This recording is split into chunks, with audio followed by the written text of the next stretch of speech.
نواز شریفی صاحب کہہ رہے ہیں کہ ہم لوگ اہل بدعت سے کہتے ہیں کہ صحابہ کے زمانے میں عید میلاد نہیں تھا، تو وہ لوگ کہتے ہیں کہ یہ جو صحابہ کی کانفرنس کرتے ہو،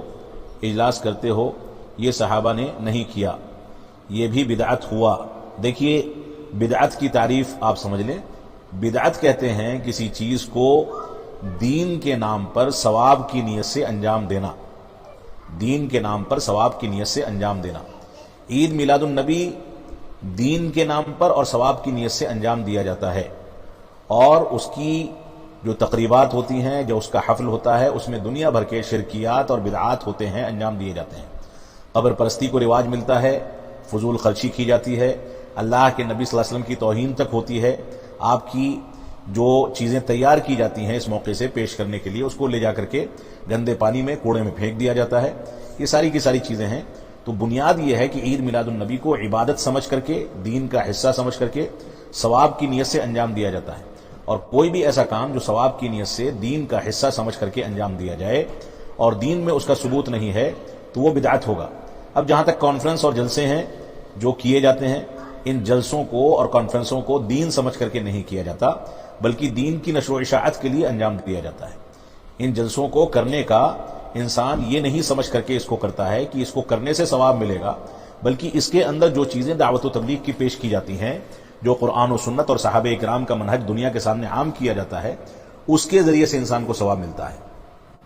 محض جلسے کے انعقاد پر کسی عبادت کا مقصد نہیں ہوتا، یا اس انداز کی چیز کو دین کا حصہ یا دین کا بنیادی حصہ نہیں سمجھا جاتا ہے، بلکہ وہ دین کے دعوت و تبلیغ کے ذرائع میں سے ایک ذریعہ ہے، اور اس کا ذکر اسلاف امت کے یہاں موجود ہے۔ صحابہ اکرام رسول اکرم صلی اللہ علیہ وسلم کی مجلسوں میں بیٹھا کرتے تھے اور وہاں پر دین کو سیکھا کرتے تھے۔ اسی طریقے سے صحابہ اکرام کے دور میں صحابہ اکرام کی آپس میں دین کو سیکھنے اور سمجھنے کی مجلسیں ہوا کرتی تھیں۔ صحابہ اکرام کے دور کے بعد اسلاف امت نے، تابعین نے، تبع تابعین نے آپس میں دین کو سیکھنے کے لیے اس طرح کے اجتماعات کبھی مسجد میں، کبھی دوسرے مقامات پر آپس کی مجلسوں کے اندر منعقد کیے، اور اس کے ذریعے لوگوں کو دین سکھانا مقصد ہوتا تھا۔ موجودہ دور میں یہ جلسے اور کانفرنسیں ہوتی ہیں، اس کا بھی بنیادی مقصد دین کو سکھانا ہے، اور اس کی مثال موجود ہے، لیکن اس کو بدعت اس وجہ سے نہیں کہا جا سکتا کہ اس کا ثبوت ایک تو ملتا ہے اسلاف امت سے،